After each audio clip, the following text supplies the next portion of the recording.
वैशाख मास के कृष्ण पक्ष की एकादशी का क्या नाम है, उसकी विधि क्या है और उसके करने से क्या फल प्राप्त होता है। यह प्रश्न धर्मराज युधिष्ठिर ने भगवान श्री कृष्ण से पूछे। श्री कृष्ण कहने लगे, हे राजेश्वर, इस एकादशी का नाम वरुथिनी एकादशी है। यह सौभाग्य देने वाली, सब पापों को नष्ट करने वाली तथा अंत में मोक्ष देने वाली है। इसी वरुथिनी एकादशी के प्रभाव से राजा मानधाता स्वर्ग को गया था। वरुथिनी एकादशी का फल 10,000 वर्ष तक तप करने के बराबर होता है।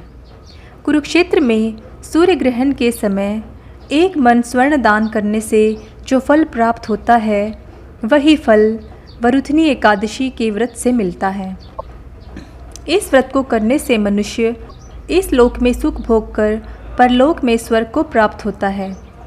शास्त्रों में कहा गया है कि हाथी के दान से भूमि का दान, भूमि के दान से तिलों का दान, तिलों के दान से स्वर्ण का दान और स्वर्ण के दान से अन्न का दान श्रेष्ठ है। अन्न के दान के बराबर कोई दान नहीं है। अन्न दान से देवता, पितृ और मनुष्य तीनों तृप्त हो जाते हैं। शास्त्रों में इसको कन्यादान के बराबर माना गया है।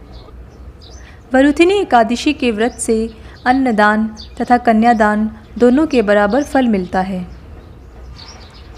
तो आइए वरुथिनी एकादशी की कथा सुनते हैं।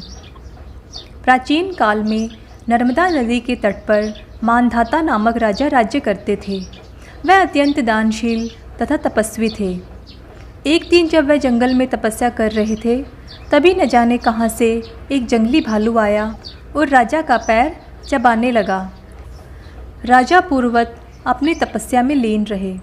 कुछ देर बाद पैर चबाते चबाते भालू राजा को घसीटकर पास के जंगल में ले गया।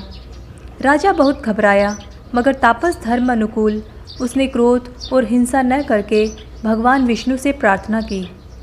करुण भाव से भगवान विष्णु को पुकारा। उसकी पुकार सुनकर भगवान श्री हरि विष्णु प्रकट हुए और उन्होंने चक्र से भालू को मार डाला। राजा का पैर भालू पहले ही खा चुका था। इससे राजा बहुत ही शोकाकुल हुए। उन्हें दुखी देखकर भगवान विष्णु बोले, हे वत्स, शोक मत करो। तुम मथुरा जाओ और वरुथिनी एकादशी का व्रत रखकर मेरी वराह अवतार मूर्ति की पूजा करो। उसके प्रभाव से पुनः सुदृढ़ अंगों वाले हो जाओगे। इस भालू ने तुम्हें जो काटा है, यह तुम्हारे पूर्व जन्म का अपराध है। भगवान की आज्ञा मानकर राजा मानधाता ने मथुरा जाकर श्रद्धापूर्वक वरुथिनी एकादशी का व्रत किया। इसके प्रभाव से राजा शीघ्र ही पुनः सुंदर और संपूर्ण अंगों वाला हो गया।